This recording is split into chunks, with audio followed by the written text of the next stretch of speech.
ডায়াবেটিসের মতো দীর্ঘমেয়াদী রোগের চিকিৎসায় চিকিৎসকের পরামর্শ বাদ দিয়ে অনলাইন ভিডিও দেখে ওষুধ বন্ধ করা কতটা বিপজ্জনক হতে পারে তারই ভয়াবহ অভিযোগ উঠেছে চিকিৎসক ডাক্তার জাহাঙ্গীর কবিরের চিকিৎসা পদ্ধতি নিয়ে। রোগ নিয়ন্ত্রণের নামে ইনসুলিন ও প্রচলিত চিকিৎসা বন্ধ করে অর্গানিক পণ্য এবং নিজস্ব লাইফস্টাইল পদ্ধতি অনুসরণের পরামর্শ দেওয়ার অভিযোগ রয়েছে তার বিরুদ্ধে। আর এসব পরামর্শ অনুসরণ করে গুরুতর অসুস্থতা এমনকি মৃত্যুর ঘটনাও ঘটেছে বলে অভিযোগ ভুক্তভোগী পরিবার ও সংশ্লিষ্ট কর্তৃপক্ষের।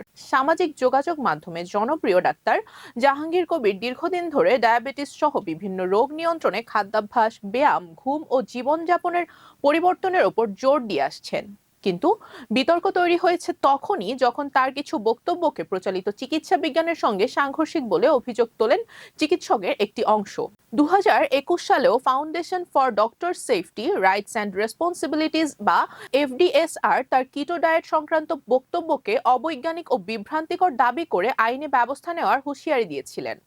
একই সময়ে বিএমডিসি অনুমোদন ছাড়া অতিরিক্ত কিছু ডিগ্রি ব্যবহারের বিষয়েও তার বিরুদ্ধে আপত্তি ওঠে। বর্তমান অভিযোগের কেন্দ্রে রয়েছে তার চিকিৎসা পরামর্শ ও অর্গানিক পণ্যভিত্তিক স্বাস্থ্যসেবা। প্রচারণায় ডায়াবেটিসকে নিয়ন্ত্রণে খাবার ও জীবনযাপনের পরিবর্তনের কথা বলা হলেও অভিযোগ হচ্ছে কিছু রোগী তার পরামর্শে আগের চিকিৎসকের দেওয়া ওষুধ বন্ধ করে দেন। এমনই একজন রোগী ছিলেন মুক্তি।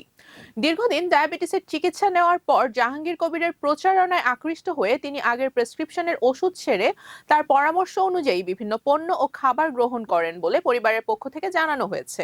এরপর মাত্র কয়েকদিনের মধ্যেই শুরু হয় বমি। পরিস্থিতি খারাপ হওয়ার পরও তার চিকিৎসা ব্যবস্থার পক্ষ থেকে নিকটস্থ ওষুধের দোকান থেকে বমির ওষুধ খাওয়ার পরামর্শ দেওয়া হয়েছিল বলে অভিযোগ। পরে অবস্থার অবনতি হলে তাকে ঢাকা মেডিকেল কলেজ হাসপাতালে ভর্তি করা হয়, কিন্তু শেষ পর্যন্ত বাঁচানো যায়নি মুক্তিকে। আরো গুরুতর অভিযোগ আসে সুখী নামে আরেক ডায়াবেটিস রোগীর মৃত্যুকে ঘিরে।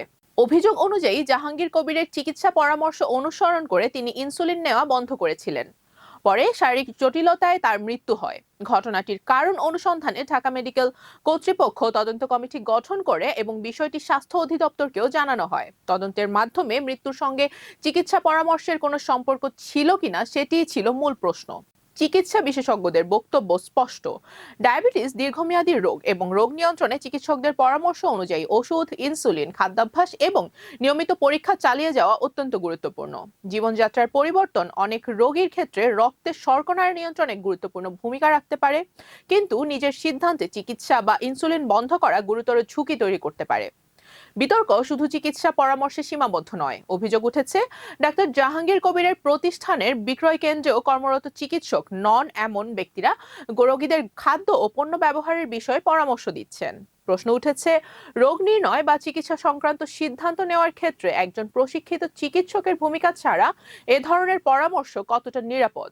এর মধ্যেই ভোক্তা অধিকার সংরক্ষণ অধিদপ্তর তার মালিকানাধীন জেকে লাইফস্টাইলের একটি প্রতিষ্ঠানে অভিযান চালিয়ে আমদানিকারকের কার্ড না থাকা এবং পণ্যের মোড়কে যথাযথ তথ্য না থাকার অভিযোগে জরিমানা করেছে।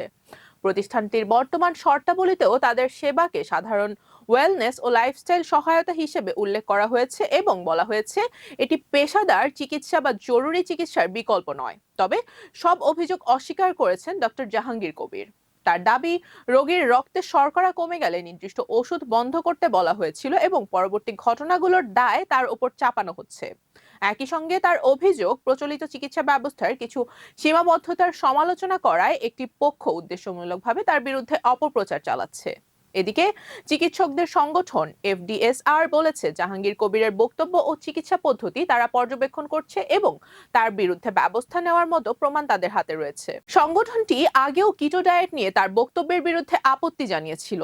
সবশেষে Bangladesh medical and dental council FCPS সম্পূর্ণ না করেও নামের পাশে এই ডিগ্রি ব্যবহারের অভিযোগে তাকে শোকজ নোটিশ দেওয়ার কথা জানানো হয়েছে। এখন মূল প্রশ্ন একটাই, জীবনযাত্রা পরিবর্তন করে রোগ নিয়ন্ত্রণের পরামর্শ আর চিকিৎসকের প্রেসক্রিপশন বন্ধ করে দেওয়ার পরামর্শ, এই দুয়ের সীমারেখা কোথায়? ডায়াবেটিস নিয়ন্ত্রণে খাদ্যাভ্যাস ও ব্যায়ামের গুরুত্ব নিয়ে বিতর্ক থাকতে পারে, কিন্তু কোন রোগী চিকিৎসকের পরামর্শ ছাড়া ইনসুলিন বা প্রয়োজনীয় ওষুধ বন্ধ করলে তার পরিণতি কতটা ভয়াবহ হতে পারে, সাম্প্রতিক অভিযোগগুলো সেই প্রশ্নই নতুন করে সামনে এনেছে। আর এসব অভিযোগের সত্যতা নির্ধারণের জন্য প্রয়োজন নিরপেক্ষ তদন্ত, চিকিৎসা বিজ্ঞানের প্রমাণ এবং রোগীর নিরাপত্তাকে সবার আগে রাখা। রুবাইয়া জান্নাত, টাইমস 24।